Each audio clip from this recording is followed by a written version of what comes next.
ഞങ്ങളോട് സഹകരിച്ച എല്ലാ കുട്ടികൾക്കും ഞങ്ങളുടെ വക ഒരു സ്പെഷ്യൽ സമ്മാനം ഉണ്ട്.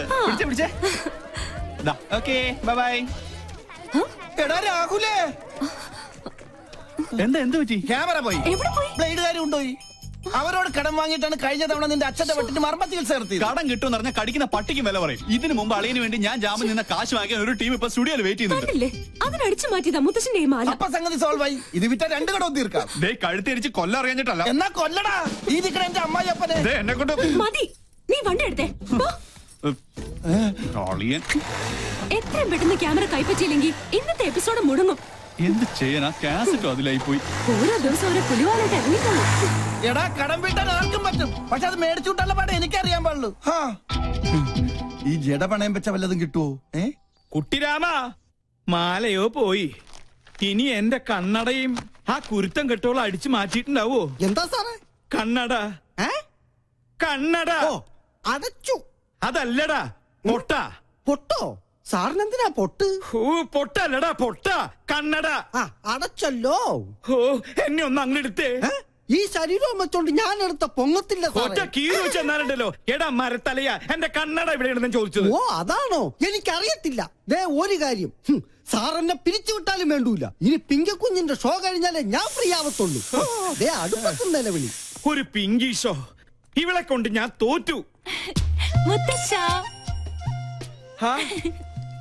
എവിടെ വെച്ച് മറന്നാലും ഈ സമയത്ത് ഇത് അന്വേഷിക്കുമെന്ന് എനിക്ക് അറിയായിരുന്നു. ഓ പിന്നെ ആ തല തിരിഞ്ഞവരുടെ വേഷം കെട്ട് കാണാനൊന്നും എന്നെ കിട്ടില്ല. താൻ തോന്നി. എലിവിഷത്തെക്കാൾ വലിയ വിഷമാണ് അവരുടെ ടെലിവിഷൻ പരിപാടി. അല്ല, മുത്തശ്ശനും കൊച്ചുമോളും തമ്മിൽ എന്തോ ഉടക്കുണ്ടല്ലോ. ആ കുരുത്തം കെട്ടവള് ആരാണ് അവളുടെ വിചാരം? കായംകുളം കൊച്ചുണ്ണിയുടെ കൊച്ചുമോളോ? ഇപ്പൊ പട്ടാ പകല് പിടിച്ചു പറയും തുടങ്ങിയിരിക്കണു. പൂച്ചക്കുഞ്ഞാ? പൂജക്കുഞ്ഞ് ഷോ തുടങ്ങാറായി. Welcome to colour show. ഒരു സന്തോഷ വാർത്ത. ഞങ്ങൾ ഇന്ന് വിജയകരമായ 50ാം എപ്പിസോഡിലേക്ക് കടക്കുകയാണ്. മാന്യ പ്രേക്ഷകരുടെ സഹകരണം തുടർന്നും. നിന്ന് വാചകം അടിക്കാണ്ട് വേഗം തുടങ്ങടി.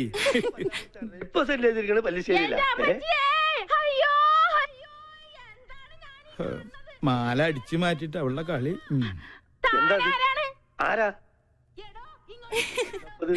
കൊച്ചിന്റെ അച്ഛനോട് ചോദിക്കി. അറിയില്ലല്ലേ? പെരുന്നാളിന് കച്ചവടത്തിന് വന്നത് എന്റെ മാല. മാലയോ? അത് ഞങ്ങള് തമ്മിലുള്ളൊരു ഇടപാടാ. ഓ ആശ്വാസായി.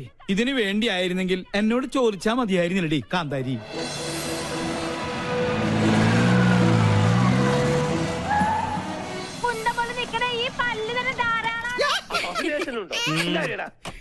ഇറങ്ങണോ ഇവിടുന്നു?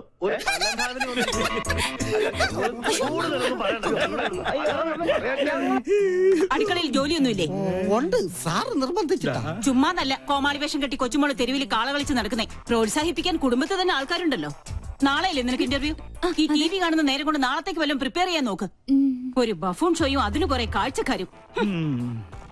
ഈ പോക്ക് പോയാ ഇവിടെ എന്നെ അമ്മാവനായിട്ടും അംഗീകരിക്കില്ല, അമ്മായിയപ്പനായിട്ടും അംഗീകരിക്കില്ല. കലികാലം. TV കണ്ടുപിടിച്ചവനെ വേണം ആദ്യം കൊല്ലാൻ.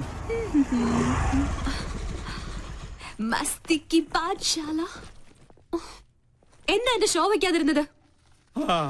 ഓഹോ, പട്ടാളത്തിന്റെ വിലക്കുണ്ടാവും. അതെ, ഞാൻ തന്നെ ഓഫ് ചെയ്തത്.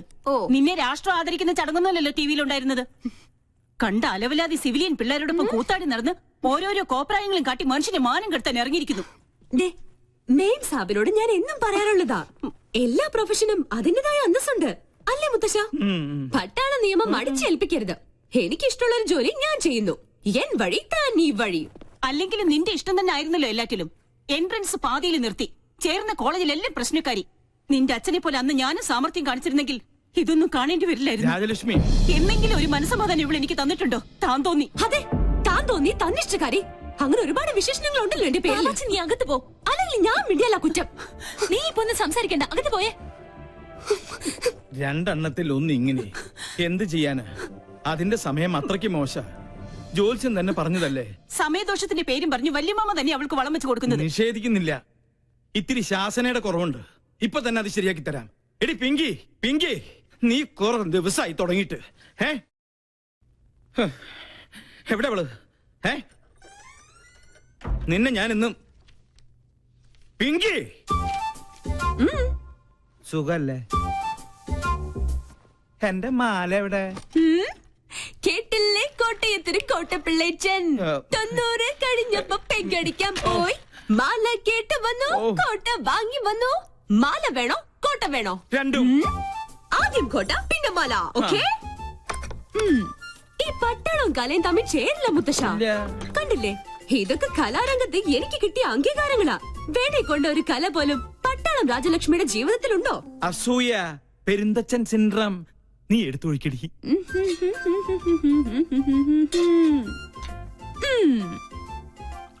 കപ്പ് നിറഞ്ഞില്ലേട്ടാ. ഇത്തിരി നിറഞ്ഞ മതിട്ടോ. വെള്ളം അധികം വേണ്ട, വെള്ളത്തിന്റെ കുത്തിനിക്ക് പിടിക്കില്ലേ. മതി മതി. മോളെ ഇങ്ങട് വന്നേ. നീ നിന്നോട് പല പ്രാവശ്യവും ഞാൻ ചോദിക്കണം ചോദിക്കണം എന്ന് വെച്ച് വിചാരിച്ചിരിക്കുകയായിരുന്നു. നിനക്കെന്താ ഇങ്ങനെ ഒരു ക്ഷീണം? അല്ല, ദേ ഈ നിധിവേടത്തിന്റെ താക്കോല് ഇനിയെങ്കിലും എന്നെ ഏൽപ്പിച്ച നിനക്കെന്താ ഒരു പ്രശ്നം? പിന്നെ എനിക്കെന്താ ഇവിടെ ഒരു പിടിവള്ളി? അത് ശരി, എന്റെ വീക്ക്നെസ് വെച്ച് തന്നെ നിനക്ക് കാര്യം നടത്തണം അല്ലേടി കാന്താരി? നിനക്കൊരു ക്ഷീണമില്ല.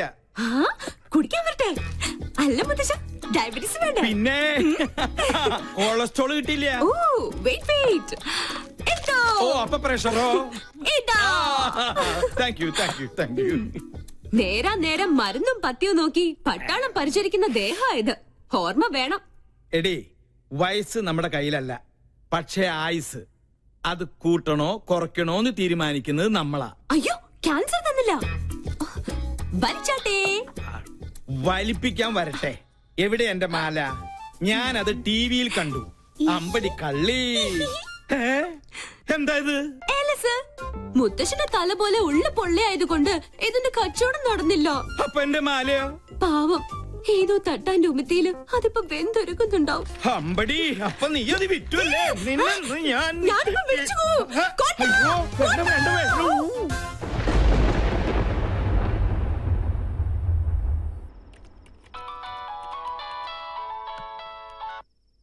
ഹലോ.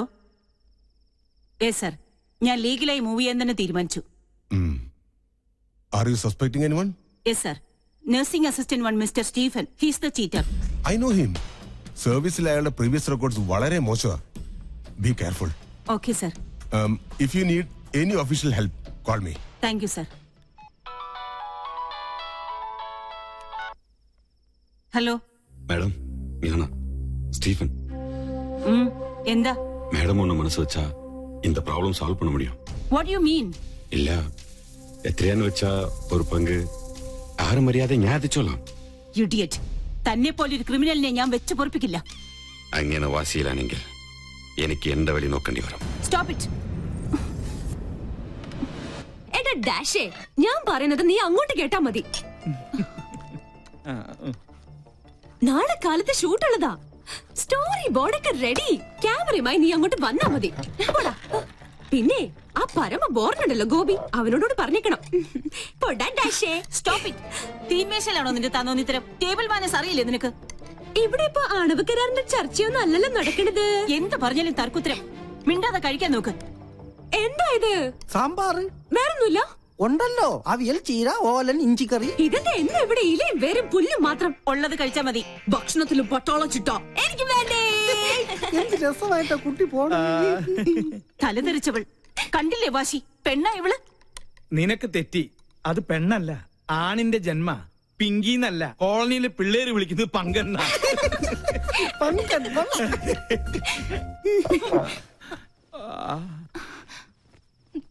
മോള് കഴിക്ക്. ഇതിവിടെ പുത്തിരിയൊന്നും അല്ലല്ലോ. അസുരഗണം, ദേവഗണം. തീന്മേശയിലല്ല, ശ്വാസം പോയി മരണപ്പായിൽ കിടത്തിയാൽ പോലും ഇവര് തമ്മിൽ ചേരില്ല. എനിക്ക് മതി. എന്നാ പിന്നെ എനിക്കും മതി. അതാ നല്ലത്. അല്ലെങ്കിൽ വേണ്ട. സ്വന്തം മാല നഷ്ടപ്പെട്ടവനാ ഞാൻ. അതിന്റെ ക്ഷീണം എനിക്കുണ്ട്. അത്താഴപ്പട്ടിണി കിടക്കേണ്ട ഒരു കാര്യമില്ല. കുട്ടിരാമ, നീ ഇത്തിരി പച്ചമോരും എടുത്തേ. പച്ചമോര് നീലമോരും ഒന്നും ഇവിടെ ഇല്ല. വേണമെങ്കിൽ ഇച്ചിരി വെളുത്ത മോര് തരാം. മാല നഷ്ടപ്പെട്ടവനാ ഞാൻ. നീ എന്നെ കൊണ്ട് നിന്റെ കുടൽമാല എടുപ്പിക്കരുത്. എടുക്കടാ.